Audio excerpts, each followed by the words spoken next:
Nothing wrong when you've been running as long as Mitt has, and you're at 25%, and you don't go much above, and you don't go much below. 75% of the other Republicans are telling you something about him. So what do you think the problem? Well, I think it's deeper. I think it's deeper than just, he's kind of stayed and everything else. I ran against him in 07, 08. I have never seen a guy, and I've run a lot of elections, supported a lot of people, opposed them. Never seen a guy change his positions on so many things so fast on a dime. You're only allowed a certain number of flips before people begin to doubt your character. And I think Romney exhausted his quota some time back.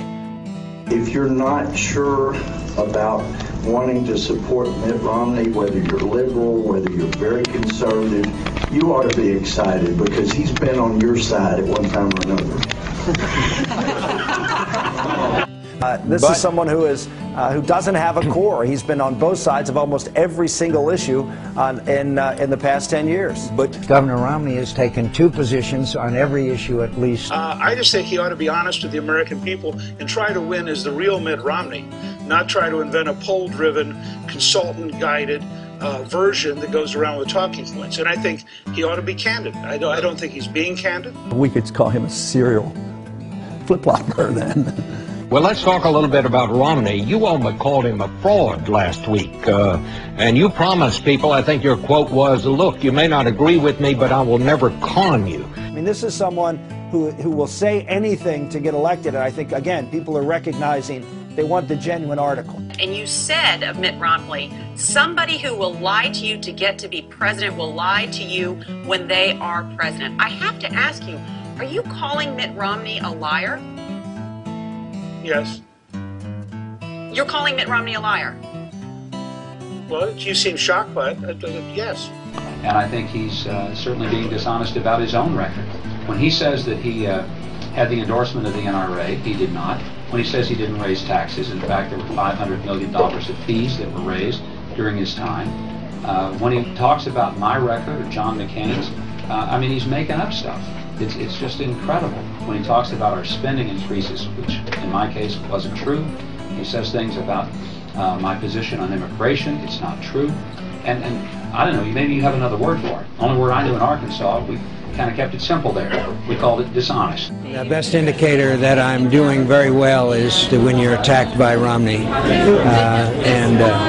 I don't know how to respond to some of it because his position may change tomorrow. If you look at his record as governor, it wasn't totally stellar. His job production was not great at all. In fact, it was the third worst in the nation.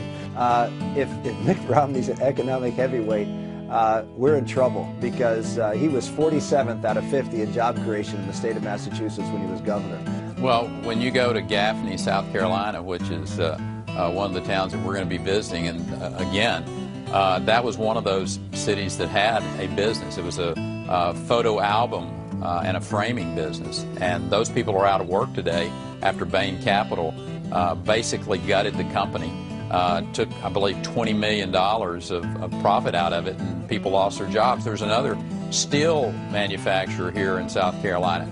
Mitt Romney's going to have a hard time coming into South Carolina and making the people here think that he's anything other than just a rich Wall Streeter who took advantage of their businesses. People lost their jobs, they lost their pensions, they lost a lot. And the article apparently outlined in detail that Bain Capital acquired a company, in essence looted it, and then laid off 1,700 people. Now, if that's accurate, and if there are 3 or 4 or 5 examples like that, I think that's troubling. I don't think those of us who believe in free markets, and those of us who believe that, in fact, the whole goal of investment is entrepreneurship and job creation, would find it pretty hard to justify rich people figuring out clever legal ways to loot a company, leaving behind 1,700 families without a job. For example, when Governor Romney not too long ago said, the Russian Federation is our #1 geostrategic threat. Well, come on, think. It isn't the case.